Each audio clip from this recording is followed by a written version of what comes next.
This is how our grandmothers made coconut oil at home, and it works wonders for our skin and hair. No chemicals, no preservatives, just pure homemade coconut oil for stronger hair and healthy skin. So without any further ado, let's begin the video.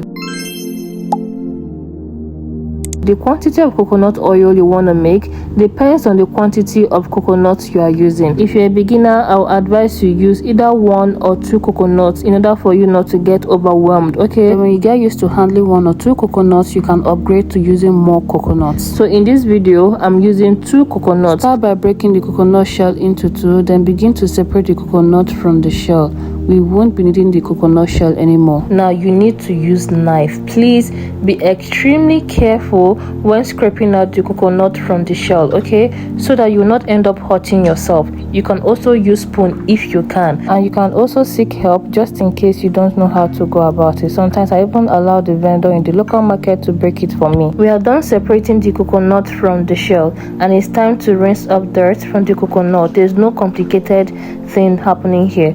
Just pour your coconut into a bowl of water, then you rinse off the dirt completely. After rinsing, this is what the water looks like, and this is what we have: a very clean coconut ready to be diced into smaller pieces. Yes, we're gonna dice this. The reason why I'm cutting it into smaller pieces is because we're gonna use the blender to blend the coconut, and if you don't cut it into smaller pieces, it won't blend properly, okay? So I'm done cutting the coconut into smaller pieces, and it's time to blend it.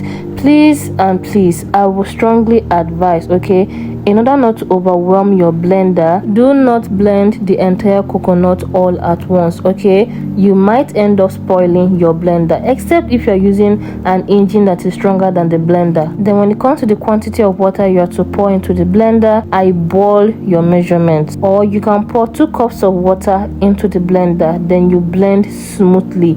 It has to be smooth, guys. If not, you end up not getting the coconut oil completely, okay? So you need a bowl and a very lightweight cloth that can help separate the water from the chaff. We don't need the chaff anymore. So right now I'll cover the bowl of coconut milk with a nylon, then put it into my freezer. We need it to solidify so that I can scoop out the coconut oil, and this is the next day. You can see it has solidified. So I need to turn on my gas, put the pot, then gently separate the top, which is the part that forms the coconut oil. You see the way I'm careful about it, right? If you end up scooping the entire water into the pot, it's just as if you're wasting your gas, because the water has to dry completely in order for the coconut oil to come out completely. I don't know if that makes sense. You can also use a sieve, a strainer, to separate the milky part, that's the top, from the water, okay? This is what it looks like. Then you pour it into your pot. I'll strongly advise you lower your heat completely in order not to burn the coconut oil. Trust me, you don't want your oil to be smelling burnt, okay? So this is what it looks like using the strainer.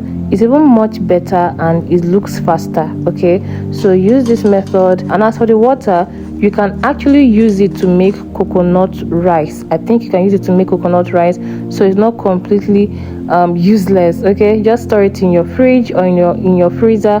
When you're ready, bring it out and use it to make your coconut rice, okay? It's not completely useless. So that aside, it's time to start stirring your coconut milk in order for the coconut oil to form completely. Bear it in mind that this may take a little bit of time. I'm talking about 5 to 10 minutes, although it depends on the quantity of coconut oil you are making. So if you have to make this quantity, just know that you will spend your entire 5 to 10 minutes stirring this together until the coconut oil starts coming out just exactly the way you saw it right now, okay? So remember, your heat should be low in order for the oil not to get burnt, because if the oil burns, that means the color will change, okay? And if you have to use it on your skin, you end up smelling like burnt coconut oil, or if you have to use it on your hair, you end up smelling like burnt coconut oil. So I'm about to strain out the coconut oil, but first of all, make sure to dry up your cup or whatever strainer you're using, because you don't want to mix oil and water together, do you? You don't want that. You can also use your spatula to press it down so that the coconut oil will come out completely. Okay, so guys, that is it. You have made for yourself coconut oil. No chemicals, no preservative, pure coconut oil in the comfort of your home. So let me know in the comments, where are you watching from? And are you going to try this at home? Trust me, you will feel so proud of yourself after making this by yourself at home. As you can see, it's not complicated, straight to the point, and you don't even need much ingredients. You just need one ingredient, which is coconut itself. I really hope this video helped someone out there. Thank you so much for watching. I'll see you all in my next upload.